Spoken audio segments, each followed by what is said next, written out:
On fait le clap. Bonjour et bienvenue dans le deuxième épisode de Olé, le podcast de la tauromachie. On vous tenait à vous remercier chaleureusement pour votre soutien pour le premier épisode. On vous invite à vous abonner sur toutes nos plateformes et on a le plaisir aujourd'hui de recevoir pour l'épisode 2 Raphaël Rocoul, El Rafi. Bonjour Rafi. Bonjour. Tout va bien? Impeccable. Vous avez vu, cette fois-ci on a pensé à faire une intro. Elle est bien, non? Est-ce que tu peux te présenter en quelques mots s'il te plaît? Raphaël Rocoul, 26 ans, Nîmois, matador de taureau. Et bientôt 5 ans, matador de taureau. Le temps file. Ah oui, on a fait faire un néon olé. Bon, on n'a pas encore réussi à l'accrocher au mur, mais il est sympa, non? On va commencer par parler un peu de ton actualité avec deux bonnes nouvelles qui sont sorties là en ce début d'année. Ta participation à la Copa de Chenel, qui va représenter tes débuts en Espagne, et ta participation, ton retour à la Feria de Pâques d'Arles. Est-ce que tu peux nous parler un petit peu de ces deux compromis? Oui, donc la Copa de Chenel, c'est une très bonne opportunité pour moi, puisque ça fait depuis que j'ai pris Alternative que je n'avais pas tauré et je ne m'étais pas présenté comme matador de taureau en Espagne. Donc très heureux de pouvoir refaire un passé en Espagne. Et d'autant plus que c'est une superbe opportunité pour moi, puisque c'est un certamen, c'est un concours sur plusieurs dates avec des phases qualificatives qui peuvent amener à une finale à Las Ventas à Madrid, donc c'est super intéressant.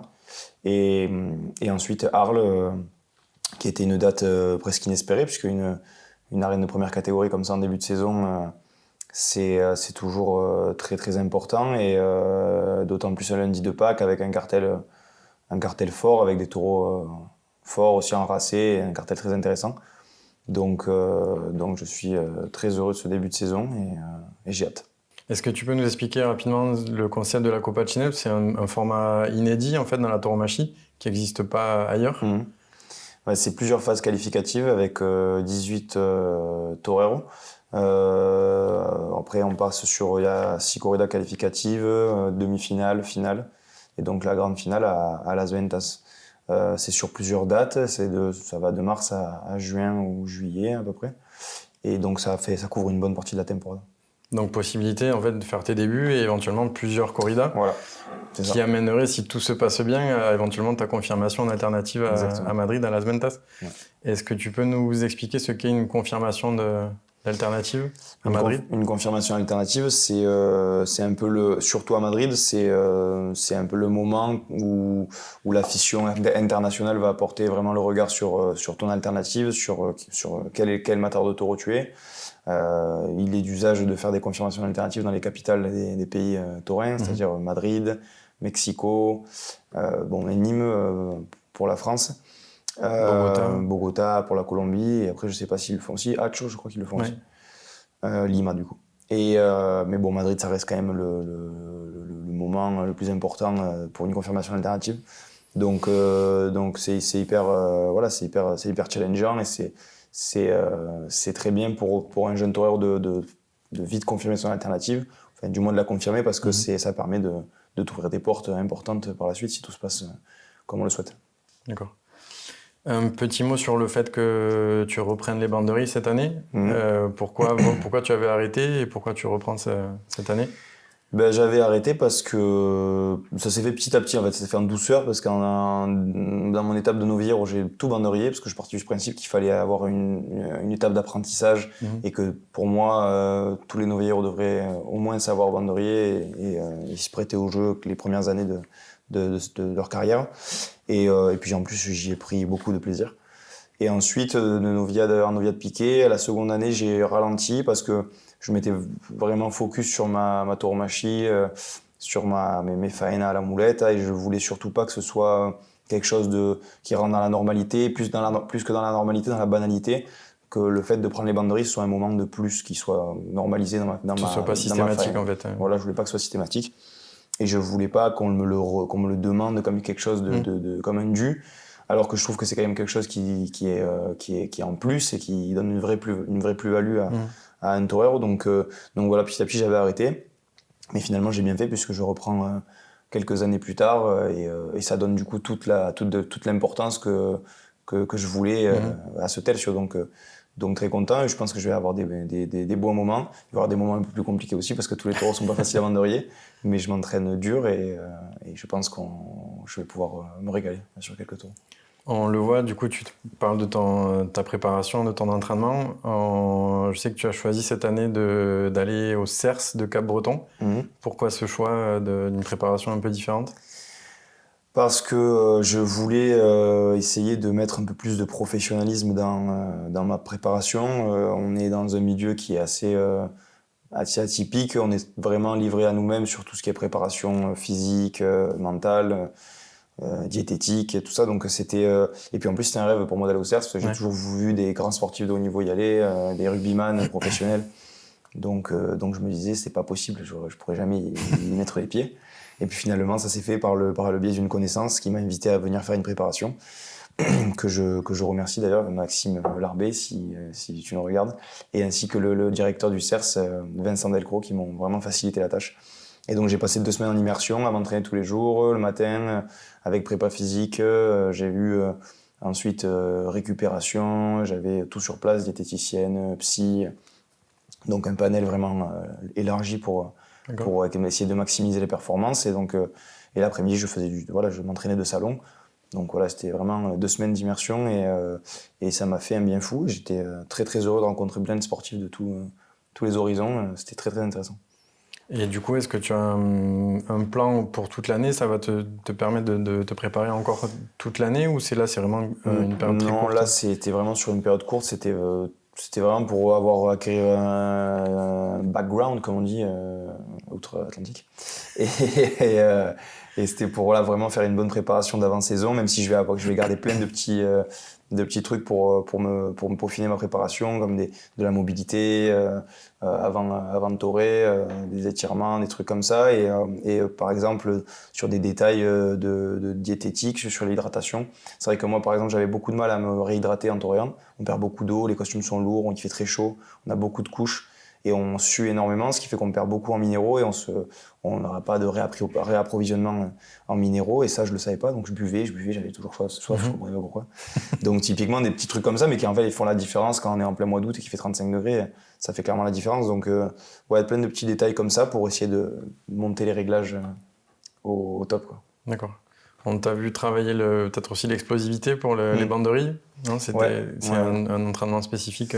Ouais, j'avais demandé de pas trop. Moi, je veux pas prendre en masse musculaire. Je suis déjà assez costaud comme ça. Je suis déjà assez. Pour moi, j'ai le corps d'un torero. C'est ce que je recherche. Je veux avoir le corps d'un torero. Pour l'esthétique, bien sûr, je rigole. Mais non, je voulais pas prendre en masse parce que c'est pas très esthétique, je trouve, dans le costume. Et je voulais garder en souplesse et en mobilité. Donc, on a travaillé l'endurance de fond, l'explosivité, la proprioception pour les appuis. Des choses comme ça qui sont très importantes sur un tertiaire de banderie notamment, et aussi le cardio de manière générale parce que tout au long de la faena c'est très très cardio et on doit puiser dans des ressources tout au long de la faena, donc c'est ce qu'on a bossé. Et là, est-ce que tu as vu des sportifs de rugbyman, quel type de sportifs il y avait avec toi dans le... Beaucoup de rugbyman, mais il y avait vraiment de tout. Il y avait rugbyman, il y avait rugby à 13, j'ai vu des pilotes de moto GP, j'ai vu basketteur, footballeur, vraiment skater, il y avait vraiment de tout, quoi. Donc c'est génial parce que finalement j'ai pu échanger avec plein de gars qui avaient des disciplines différentes et parfois même atypiques. Et donc c'était hyper enrichissant. Bon, moi je suis resté vraiment plus dans la partie rugby parce que c'est celle qui me passionne le plus, donc forcément j'ai noué des liens avec des gars de plus du rugby, mais c'était super. Qu'est-ce qu'ils te disent ces mecs-là quand tu leur dis que toi tu es torero ? C'est vrai que ça laisse pas indifférent. Mais c'est comme dans toute ma vie de manière générale, quand on dit qu'on est torero, on est toujours un peu regardé bizarrement, pas en mal parce que c'est toujours avec beaucoup de bienveillance et de curiosité, mais effectivement ça attire la curiosité et ça donne lieu à des belles discussions après sur ce que je fais dans ma vie, tout ça. Et c'est vrai que c'est drôle parce que c'est le genre de discussion que je peux avoir au quotidien, mais par ici.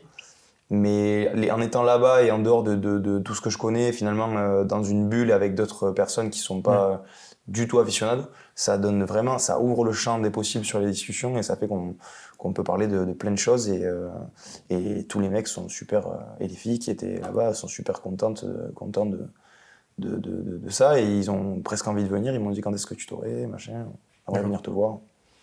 Donc c'est cool. Donc hyper positif en fait, un accueil complètement positif. Non, super bienveillant, super positif. D'accord. Plus globalement, comment se prépare un torero l'hiver? Comment vous vivez l'hiver? Parce qu'en fait, quand on vous voit pas aux arènes, on se demande un peu ce que vous faites.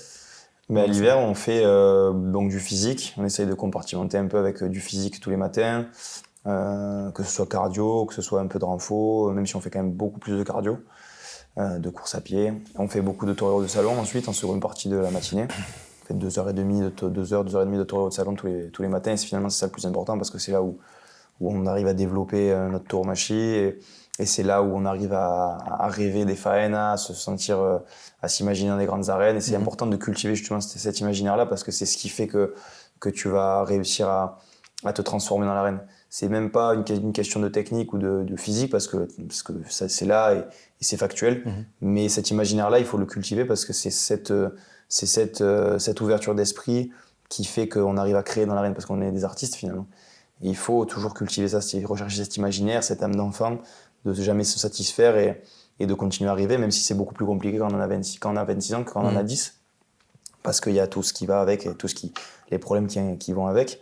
Mais voilà, c'est pour ça qu'on part aussi loin, s'isoler pour justement retrouver ça, cultiver ça. Et ensuite, l'après-midi, on fait encore un peu de tour de salon, on prend les capes, on fait plein de sports différents avec les gars avec qui je m'entraîne. On est passionné de sport de manière générale. Donc en Espagne, ça va du paddle. Ici, moi, je fais du rugby avec précaution, mais on fait plein de trucs et on essaye de faire un peu que ce soit un peu plus ludique parce que c'est pas à faire tous les jours la même chose. D'accord. Je voulais revenir avec toi sur ton année 2025 qui a été un petit peu compliquée avec peu de contrats, peu de chances au sorteo, une dernière corrida annulée à cause de la pluie. Comment on garde le moral et la motivation quand il se passe une année comme ça? On le garde pas, on fait en sorte d'oublier, de passer à autre chose. Donc c'est comme tu le sais, c'était une année difficile pour moi parce que j'ai eu peu de corridas, que ma carrière a toujours été exponentielle et ça a toujours été de plus en plus et de mieux en mieux. Donc j'ai toré de 5 corridas jusqu'à 11 corridas à mon année 2024, donc toujours en croissance. Et cette année, ça a été un peu le froid puisque j'ai moins toré, j'ai eu moins de chances au sorteo.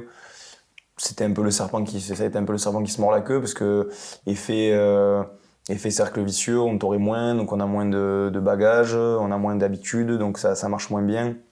En plus, pour le coup, le sorteo vraiment m'a été défavorable.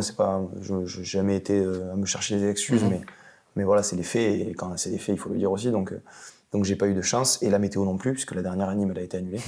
Donc voilà, c'était l'année un peu compliquée, mais qui m'a beaucoup servi, je pense, et qui me servira. Enfin, en tout cas, indépendamment de ce qui se passera l'année prochaine, c'est sûr qu'elle m'a servi parce que ça m'a fait goûter à autre chose, ça m'a fait voir qu'il faut peut-être chercher autre chose pour se satisfaire que simplement le fait de te renoncer à un cartel. Et ça, c'est très important, quoi, savoir pourquoi on t'aurait. Et c'est des questions auxquelles on répond jamais, mais il faut toujours être dans la recherche de cette réponse-là. Mais pourquoi on torait, qu'est-ce qui nous fait vibrer et qu'est-ce qui a fait qu'on a voulu un jour être toreur. Donc ça, pour moi, ça a été intéressant et puis voilà, ce sera quelque chose certainement qui m'apportera pour l'année prochaine. D'être quelque part un peu sur le banc, ça fait réfléchir aussi beaucoup. Ah ouais, c'était d'être sur le banc des remplaçants, ça fait réfléchir. Et puis ça nourrit aussi un peu l'ego et c'est pas mal parce qu'on est dans un métier où il faut notre art est finalement très égoïste et il faut avoir un peu d'ego parfois. Il faut pas que ce soit de l'ego mal placé, mais il faut avoir un peu d'orgueil, un peu de race torera pour des fois se relever de situations difficiles et donner un supplément d'âme à sa tauromachie. Ça fait partie des choses qui peuvent alimenter une personnalité, un caractère et qui finalement bénéficient au spectacle. Et à toi aussi. Et à moi. En tant qu'homme. Tout à fait. Tout à l'heure, tu parlais de moments compliqués. Il y a eu aussi des moments compliqués l'année d'avant, en 2024. Je pense notamment à ce week-end un peu charnière à Nîmes avec les Figura et Vic. ton week-end à Vic avec cette Condana de Roman. Qu'est-ce que tu peux nous dire sur ce passage un petit peu Mais en fait, bizarrement, ça n'a pas été ce qu'on pense, ça n'a pas été Vic qui était vraiment une corrida qui a été très dure, qui a été le plus difficile à digérer pour moi, c'était plus Nîmes. Parce que Nîmes, ça a été un moment dans ma saison très important, les arènes pleines, c'était Noé Billette, cartel avec 2 figures. Et moi, j'arrivais dans ces arènes à Nîmes, voir les arènes pleines au Paseo, déjà pleines d'émotions et pleines de rêves, quoi. Parce que c'était vraiment un rêve de tourner dans les arènes pleines, quoi. Nîmes, c'est quelque chose. Et franchement, je fais une après-midi plutôt très bonne, je me sens très bien. Mon premier taureau, je taurais vraiment à gusto, je taurais avec plaisir, je fais ce que j'aime et l'épée me fait défaut, donc je perds le triomphe à l'épée. Donc ça me met un coup au moral. Et mon second taureau, je décide donc d'accélérer encore. Et je pars à Puerta Gallo, je fais 4 ou 5 largas, ça a été un moment fantastique. Les arènes ont explosé, c'était fou. Et donc voilà, il se passe quelque chose, quoi. Il se passe quelque chose, je reprends les banderilles à ce moment-là, ça faisait longtemps que j'avais pas banderillé. Et le taureau se casse la patte à ce moment-là et on me sort un sobrero, un taureau remplaçant qui n'a pas servi et j'avais beau essayer d'y mettre tous les ingrédients, ça n'a pas pu me faire triompher. Donc je sors de là un peu meurtri et blessé un peu dans mon ego de pas avoir pu vivre ça, quoi, chez moi.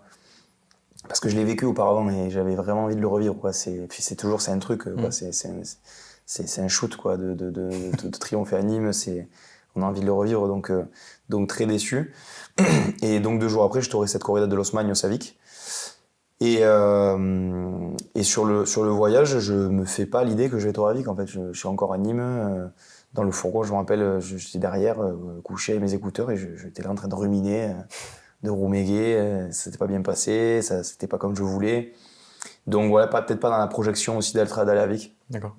Et puis quand j'arrive à Vic, je prends conscience en fait que je tourne à Vic vraiment quand j'arrive au Paseo, quoi. Et là je me dis putain, il y a quand même des colosses dans le tauril. C'est une ganaderia quand même qui est difficile, où il y a des taureaux qui servent. Parce que voilà, comme tu sais, je serais pas allé à ce genre de corrida si j'avais pas la conviction que je pouvais faire quelque chose. C'est pas dans ma personnalité. On n'est pas de la chair à canon. Je vais pas au combat comme ça pour sans savoir si je vais. On sait jamais, mais au moins c'est au moins imaginer une faena, imaginer que ce soit possible. C'est hyper important pour avoir du moral et pour pouvoir faire quelque chose. Donc, et puis c'est le genre de taureau que j'avais déjà tauré auparavant, donc j'imaginais que je pouvais faire quelque chose. J'avais tauré à Bayonne une novia de Los Maños. Et bref. Et donc j'arrive là-bas et quand j'arrive aux arènes, déjà l'ambiance elle est différente, quoi. C'est une ambiance, c'est plus dur, c'est Vic, puis il y a toute la légende aussi autour de ça qui fait que forcément ça stresse un peu plus. C'est la première fois? C'était la première fois que j'allais à Vic. Alors j'avais tauré en novia de San Picador, mais ça n'a rien à voir. Une novia de San Picador et une corrida à Vic, c'est le match de district le vendredi et c'est la Champions League, donc ça n'a rien à voir.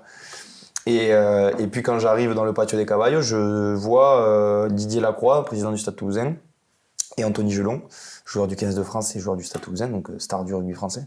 Et moi, passionné de rugby, et je les vois, et je connaissais un peu Didier, et je savais que Anthony Gelon venait souvent aux arènes, avec son compère Paul Graou, qui joue aussi au Stade Toulousain. Et donc je le vois, et puis je me mets au patio des Caballos, je commence ils viennent, et on se parle 5 minutes. Et j'ai une photo d'ailleurs avec Anthony de ce moment-là où on se parle et je connaissais pas, donc moi ça me faisait hyper plaisir. Et je me disais en même temps, je me dis putain, mais t'es pas à la corrida là, tu parles, t'es en mode fan de rugby là, c'est pas, tu dois pas faire ça. Il y a toujours cette dualité un peu de savoir parfois si on peut faire ou si on peut pas faire. Des fois on se pose des questions, on se gêne en fait, on se gêne tout seul, c'est très bizarre comme situation. Mais bon, ça va mieux l'expérience après, mais. Et donc on parle et on se dit quatre mots, et il me dit ça va, et je dis ouais, ça va, et toi, machin et tout. Et puis Didier, au bout d'un moment, il voit que tu vas me parler, il lui dit Anthony, il dit Anto, lève-toi, laisse-le, laisse-le tranquille. Et il regarde, il dit mais non, il s'en branle. Je regardais, je dis non, pas du tout, pas du tout. Là, je suis à demi-heure de mettre devant un taureau, et puis c'était cocasse, et après il est parti, et voilà, j'ai commencé la corrida comme ça, et donc deuxième taureau, je crois que c'était le deuxième taureau.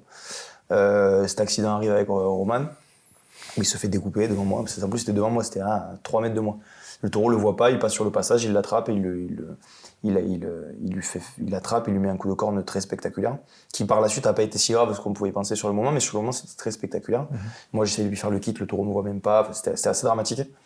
Et là c'est un moment un peu hors du temps où tu sais plus trop ce qui t'arrive, quoi. C'est-à-dire qu'il y a 1 heure qui se passe où on ne sait pas si l'ambulance part, si elle reste, si l'hélico vient le chercher, s'il peut revenir ou pas. S'il peut revenir, ça c'était sûr, il ne pouvait pas revenir, mais si la corrida s'interrompt, on ne sait pas ce qu'il a, donc c'est des moments de tension extrême.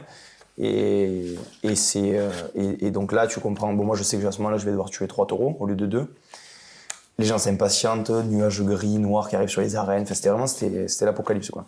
C'est des moments comme ça où tu te dis parfois, il va falloir tirer de race et il va falloir aller chercher au plus profond de soi-même pour surmonter ça, parce que c'est des moments très durs. Et puis finalement, c'est des moments aussi qui te font voir, qui te font relativiser sur les autres corridas parfois, où tu te dis j'ai connu pire, quoi. Il y a des moments durs où on se dit non mais c'est pas ça, c'est à côté de ça, c'est pas très dur.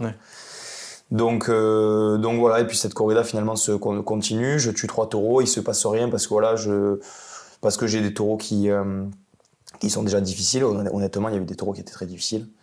Et ouais, j'ai pas peut-être ce supplément d'âme d'aller à la guerre comme à côté un Morenito d'Aranda ce jour-là qui est fantastique, qui coupe 3 oreilles et que le mec il est au-dessus, enfin il survole le débat. Donc et moi voilà, j'essaye de m'en sortir comme je peux. Mon dernier taureau est un taureau qui est un bis où je taurais à gusto, vraiment j'arrive à me régaler, même à lui péguer quelques muletazos, mais ça cale pas avec la fission, et bref tout reste en rien, et voilà, et après on pourra dire que ça a été raté, mais et que finalement peut-être que Vic ça va mis un coup, mais en fait non, c'était pas Vic, tu vois, c'était Nîmes. J'étais vraiment encore avec Nîmes, tu vois. Et Vic finalement dans toute le drame et dans le côté très difficile que ça a pu avoir, j'en ai pas tiré trop de conséquences négatives sur moi. Ça a été, je me dis c'est une expérience, je l'ai mis de côté et ça me servira par la suite. Pour revenir et terminer sur la préparation, est-ce que tu te prépares mentalement? Est-ce qu'il y a aussi un travail mental sur en début de saison? Je pense que déjà le premier point c'est de s'isoler et de partir. Et je pense que la solitude c'est vraiment c'est une amie dans ce genre de circonstances. Il faut savoir vivre seul, il faut savoir être bien tout seul, parce que quand on taurait, on est toujours très seul.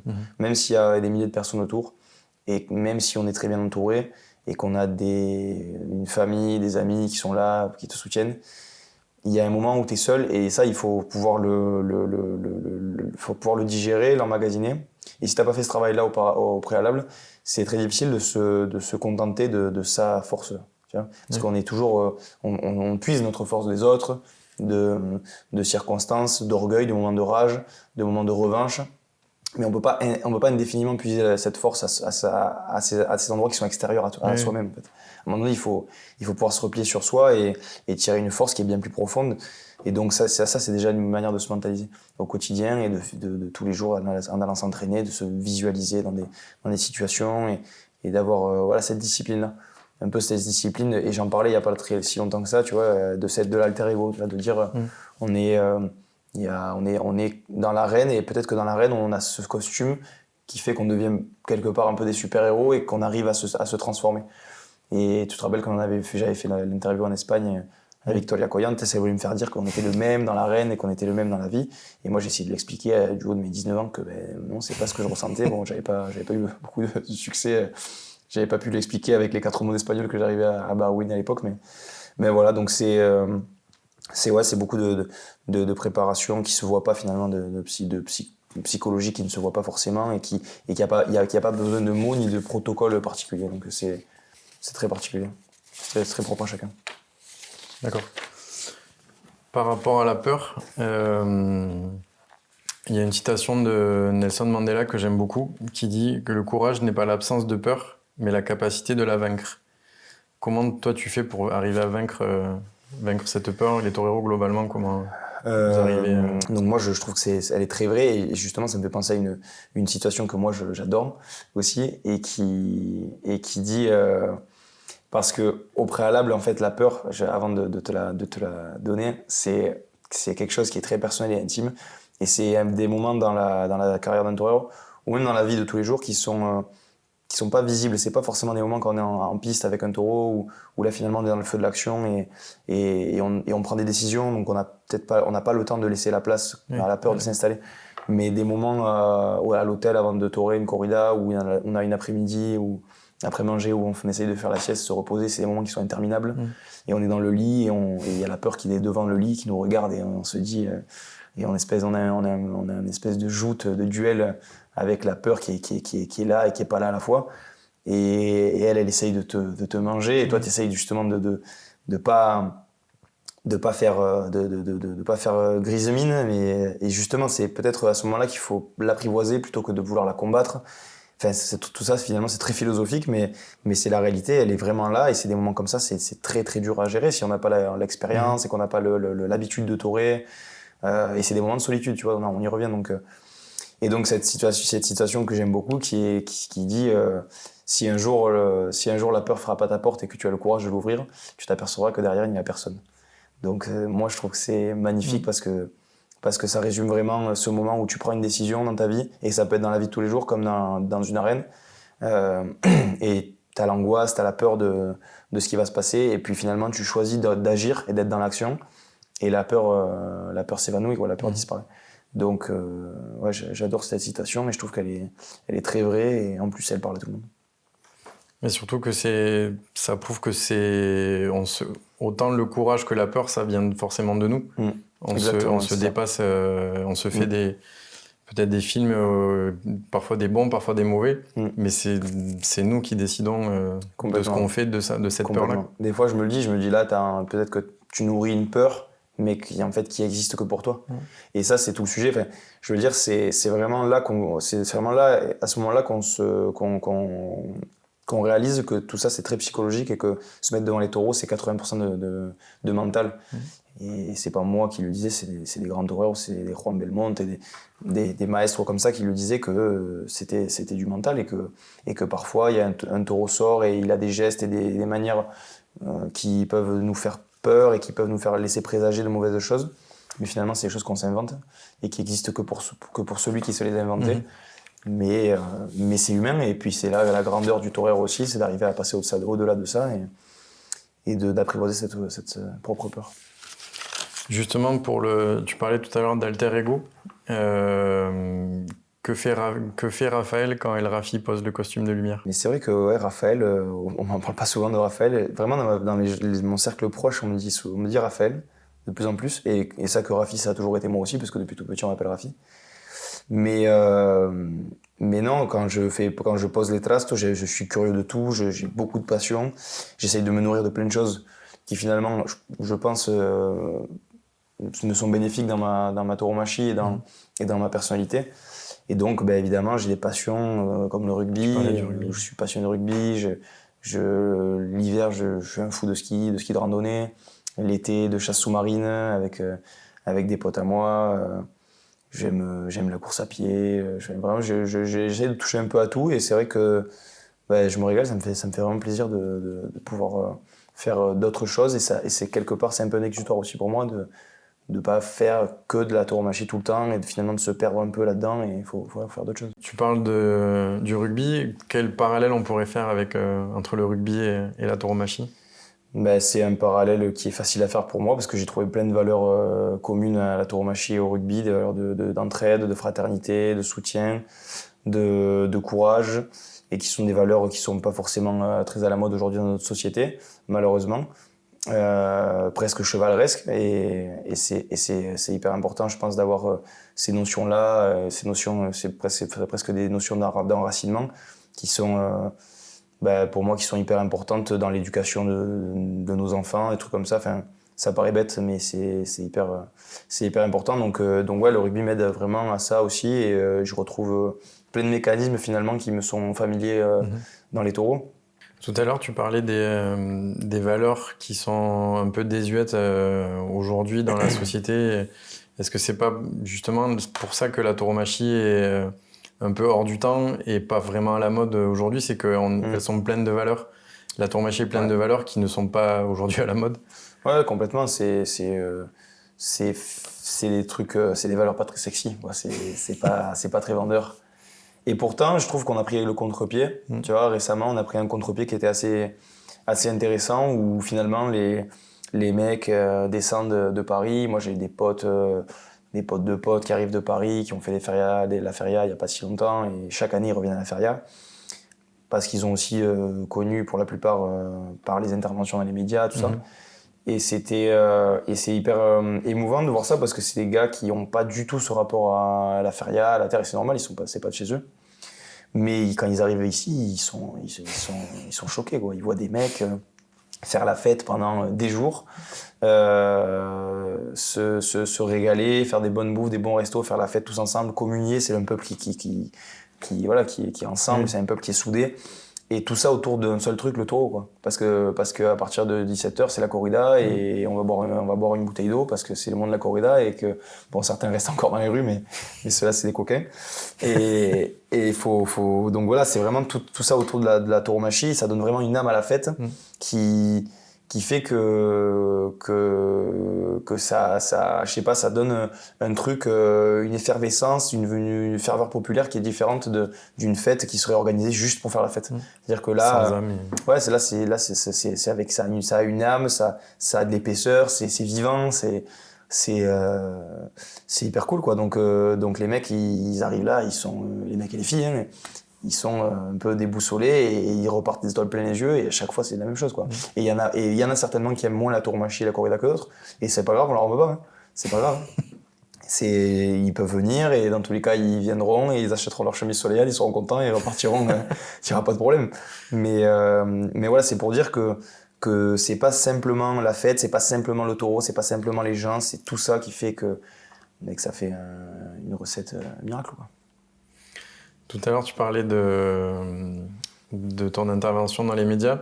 C'était très très intéressant. Moi, ça m'a beaucoup servi, je pense, dans ma vision, dans mon rapport aux autres, surtout aux personnes qui connaissent pas la tauromachie, parce que finalement, on reste, et puis c'est humain, on reste dans un cercle qui nous est familier, et c'est rare quand on arrive à vraiment s'ouvrir aux autres et pas par manque d'envie, mais par manque d'opportunités, quoi. Au quotidien, on est forcément amené à voir des gens avec qui on a des points communs et c'est normal.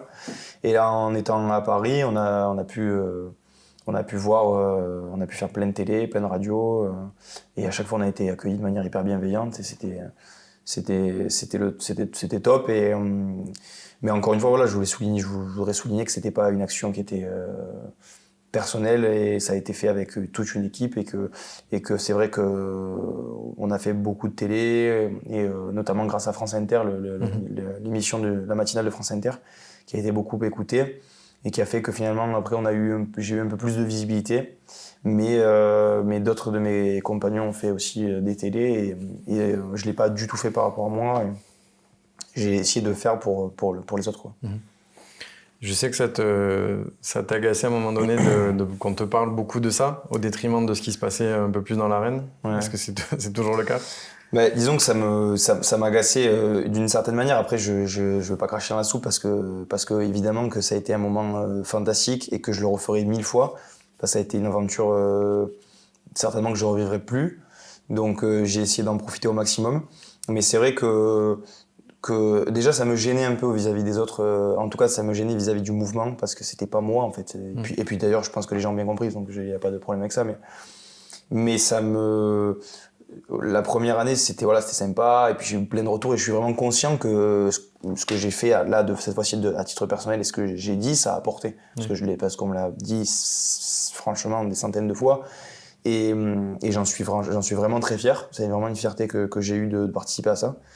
Mais c'est vrai que les mois passant et les corridas qui arrivaient, je me disais, j'aimerais bien transformer l'essai, quoi. J'aimerais bien qu'on me parle plus de ce que je fais dans l'arène que ce que j'ai dit à la télé. Et donc, et puis les gens étaient toujours en train de me parler de ce truc et c'était très cool. Mais c'était un petit peu un challenge perso que je m'étais mis de me dire, maintenant, si j'ai eu l'opportunité, pourquoi pas de toucher les gens derrière une caméra ou derrière un micro, j'aimerais en faire autant, même en faire plus avec une moulette. Donc voilà, mais ça m'agaçait pas. Mais c'est vrai que que ouais, j'avais un peu ce petit challenge envers moi-même, mais voilà, qui est encore en train de se faire. Est-ce que tu as fini par manger la tomate mozza avec Delphine Vespizer ou pas? Non, j'ai pas mangé de tomate mozza avec Delphine Vespizer. Tu sais que franchement, c'est un des trucs qu'on me demande le plus, je pense, depuis que j'ai fait cette émission. Souvent, quand on me reconnaît, alors je suis pas star international, mais en tout cas, on me reconnaît quelques fois, et à Nîmes surtout. Et que souvent, c'est là où j'étais au CERS, par exemple, à Cap-Breton, j'étais avec des rugbyman, et ils me disent ah, mais c'est toi qui as fait le truc avec l'ami, et à chaque fois c'est pareil, et à chaque fois et alors machin, et puis ça branche, et non les gars, c'est pas ça. Et puis de toute façon, c'était pas mon style. J'ai trouvé chaussures à mon pied, je suis ravi. Donc non, mais ça aussi c'était une très bonne expérience. Et pour le coup, ça a été un débat qui était, pour moi, franchement, qui est hyper bienveillant, parce que on est complètement en divergence sur tous les points. Et pourtant, on arrive à faire un débat qui est assez bienveillant et qui est dans l'écoute. Et je pense que c'est comme ça qu'on doit faire, même si parfois il y a des animosités. Mais en tout cas, si les gens sont assez intelligents et sont un minimum curieux, je pense qu'il y aura toujours la place à la bienveillance et à l'écoute. Et comme ça, on peut arriver à amener des gens aux arènes. Parce que même elle, bon, évidemment, c'était pas à la caméra, mais à la fin, elle m'a dit « je peux comprendre ce que tu fais ». Et puis, 2 heures après, elle était sur le plateau de TPMP pour dire que c'était horrible. Mais pourtant, moi, je sais qu'elle s'y s'est posé des questions. D'accord. Donc voilà, c'était bien. Juan Bautista, dans l'épisode 1, que je vous invite à regarder ou à écouter, nous parlait de son expérience avec Paris Match, que Paris Match, à une époque, lui faisait des reportages, que c'était mieux vu de parler de tauromachie dans les médias nationaux. Selon toi, qu'est-ce qui a changé? Pourquoi ça s'est arrêté? Et qu'est-ce qu'on pourrait faire pour revenir peut-être dans les médias, dans ces grands médias nationaux? Déjà, je pense que à l'époque des années 80-90, où les arènes de Nîmes, la Feria, c'était un peu le Roland-Garros aussi. À cette époque-là, il fallait venir pour y être vu. C'était un moment où il y avait beaucoup de jet-set, beaucoup de stars, mais peut-être moins d'aficionados. Même si ça bénéficiait à l'image de la tauromachie, parce que finalement, il y avait beaucoup de mondanité autour de la tauromachie. Mais bon, voilà, c'était une très belle époque, elle est révolue, et il faut tourner la page. Et je pense qu'aujourd'hui, il y a d'autres fils à tirer, d'autres ficelles à tirer, et avec une bonne communication, d'ailleurs comme tu le fais et comme vous le faites ici, qui sont accessibles. Déjà, ça démocratise vachement la tauromachie pour un public qui est très large, parce qu'aujourd'hui, les réseaux sociaux, à l'époque, il y a quelques années, c'était encore les jeunes. Aujourd'hui, tout le monde est sur les réseaux sociaux. Ça va vraiment des plus jeunes aux plus âgés. Donc c'est très bien. Et ensuite, pour donner une image plus classe et plus mondaine à la tauromachie, je pense qu'elle en a pas vraiment besoin. En tout cas, c'est mon point de vue. Et que les gens qui ont envie d'aller au corrida y iront. Et que de toute façon, c'est le spectacle du peuple. C'est le spectacle du peuple, fait pour le peuple et par le peuple. C'est ça la tauromachie à la base. Donc il ne s'agit pas qu'il n'y ait que des stars dans les gradins, même si ça aide. Mais non, je pense que le fait d'avoir pris le contre-pied aussi, comme on en parlait juste avant, c'est une bonne chose, et des vraies valeurs de la vie. Et je pense que déjà ça suffit à remplir les arènes et à faire du bon boulot comme ça, quoi. On parlait de Nîmes, et forcément ça me fait penser à Christian, Nimeño 2. Est-ce que, depuis que tu es petit, donc tu connais le mythe de Christian, est-ce que ça a été une pression, est-ce que ça l'est toujours, de vivre après ce mythe de Christian Nimeño 2, où le public nîmois attend l'émergence d'une nouvelle figure nîmoise? Ça n'a pas vraiment été une pression, parce que moi je pense qu'il ne faut pas trop se comparer dans ce qu'on fait. C'est vrai que les aficionados, le raccourci est vite fait un torero nîmois qui banderille, qui rebanderille. Donc le raccourci est vite fait. Mais non, pour moi c'est pas une pression, parce que c'est loin. C'est loin devant moi. Et je me rappelle, en étant gamin, voir cette statue devant les arènes, et rien que de toucher la statue, si tu veux, déjà pour moi c'était quelque chose. Donc j'ai un tel respect pour ce qu'a été le maestro et pour ce qu'il a fait, et de voir cette statue qui en plus est même pas à échelle 1, en vrai, elle est beaucoup plus grande. Donc déjà, quand t'es gamin, tu vois une statue, c'est grand, mais alors là, celle-là, elle est encore plus grande. Donc ouais, toujours beaucoup de respect, beaucoup d'admiration, limite un peu de peur là-dessus. Donc moi, je me suis jamais comparé. Et si on me compare, ne serait-ce qu'un dixième de ce qu'il a fait, ce sera fantastique. Mais non, pas du tout. Il faut laisser, il faut rendre à César ce qui est à César. Et mon aventure, c'est la mienne. Et pour revenir sur la comparaison, je pense qu'il n'y a pas lieu de se comparer quand on est un artiste. Il ne faut pas se mettre de barrières et il ne faut pas se restreindre à quoi que ce soit. Il faut justement écrire son chemin et se laisser aller. Et on verra après ce qui s'est passé. Mais se comparer, pour moi, ce n'est pas un terme ni torero ni artistique. C'est un terme, c'est de l'artisanat, quoi. On se compare pas quand on est torero. On est toré. Il te reste forcément des rêves à réaliser. Est-ce que tu peux nous en donner un taurin et un non-taurin? Des rêves à réaliser, oui, il m'en reste. C'est vrai que c'est compliqué d'avoir ne serait-ce qu'un rêve, parce que comme je te le disais, c'est vrai que de rêver quand on grandit et quand on a des réalités qui arrivent, c'est difficile de garder des rêves. Mais justement, il faut garder cette âme d'enfant et si j'ai envie si j'ai un rêve ou quelques-uns de mes rêves qui sont encore là, notamment à Nîmes, j'en ai quelques-uns. Mais dans les grandes arènes espagnoles de première catégorie, pourquoi pas un jour retorer et triompher, ce serait un rêve. Et pour ce qui est de rêve perso, je pense que franchement, moi j'essaie de me satisfaire des choses simples. Je pense que même quand je pars en Espagne et que je m'entraîne et que je fais pas plus que ça, finalement, c'est se satisfaire de ce genre de choses, c'est être heureux comme ça, c'est vachement bien parce que c'est pas la quantité, c'est pas le matérialisme qui va combler des vides, du vide, c'est vraiment se satisfaire des peu de choses du quotidien. Donc avoir une belle vie, essayer de construire quelque chose. Avec ma famille et être un homme respectable et respecté. Mais j'en ai tellement des grands rêves dans les taureaux qui me laissent peu de place au reste finalement. Lesquels du coup? Lesquels, ceux-là, de triompher dans des grandes arènes, de sentir à nouveau cette ferveur du public. Ça fait longtemps que j'ai pas ressenti ça, j'ai pas ressenti cet amour du public et cette osmose avec le taureau. Parce qu'il y a ces deux choses-là qui sont très importantes, c'est ce triptyque entre le taureau, le public et le torero. Moi, c'est une introspection que j'ai fait aussi depuis que j'ai commencé à taurer. J'ai toujours tauré, j'ai toujours été passionné de taureau. Donc moi, quand j'arrive au taureau, c'est parce que c'est que le taureau qui me touche. C'est de le voir près dans le tauril avec mon grand-père, de le voir au corral. C'est ça qui me touche en premier, moi, c'est le taureau.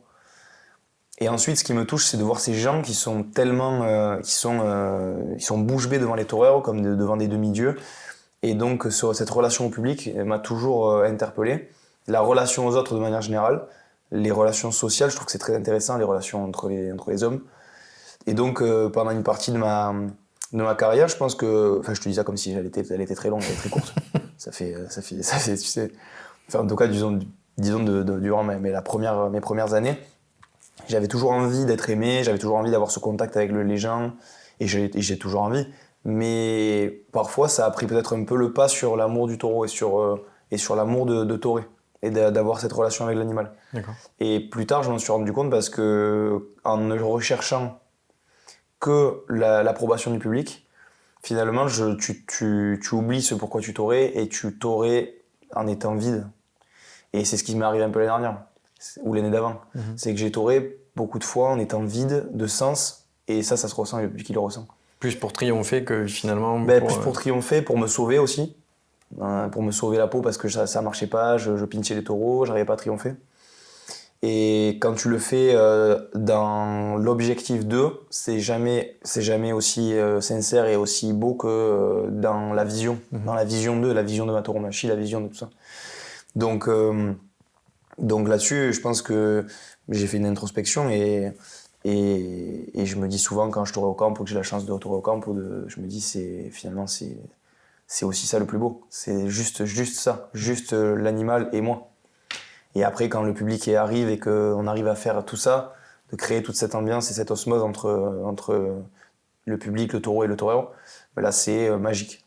C'est magique parce que ça traverse les murs d'une arène, quoi. Et c'est là-dessus que je voulais finir. C'est que finalement, le plus important, c'est de taurer pour soi. Et c'est pas de taurer pour les autres. Et quand on taurait pour soi, on arrive à transmettre et à irradier. Et puis c'est normal, et je pense que tous les taureurs sont passés par là, et les artistes de manière générale, quand on oublie de se faire plaisir, et Dieu sait que c'est difficile de se faire plaisir parce que des fois il y a des corridas qui sont difficiles, mais quand on oublie de le faire d'abord pour soi et qu'on le fait pour les autres, mais ça ne passe pas. Et la preuve en est qu'il y a plein de toreros qui ne calent pas parce que certainement qu'ils ne le font pas pour eux dans ce moment-là, qu'ils ont des objectifs physiques ou numériques, et c'est pas de l'art. Pour terminer, une dernière question. Quel est le meilleur conseil qu'on t'ait donné dans ta carrière ? Finalement, ça rejoint ce que j'ai dit avant, c'est de taurer pour soi. C'est de se faire plaisir et de pas trahir finalement le rêve du petit qui rêvait d'être taureur, donc de se faire plaisir et de taurer juste pour son propre bonheur, quoi. Ça, c'est le plus important. Bon, c'est tout ce qu'on peut te souhaiter, de te retrouver le bonheur devant les taureaux et aussi en dehors. On te souhaite une belle temporada, mucha suerte. Merci. Et à bientôt dans les arènes. Merci Mathieu, à bientôt. Bravo, ya está.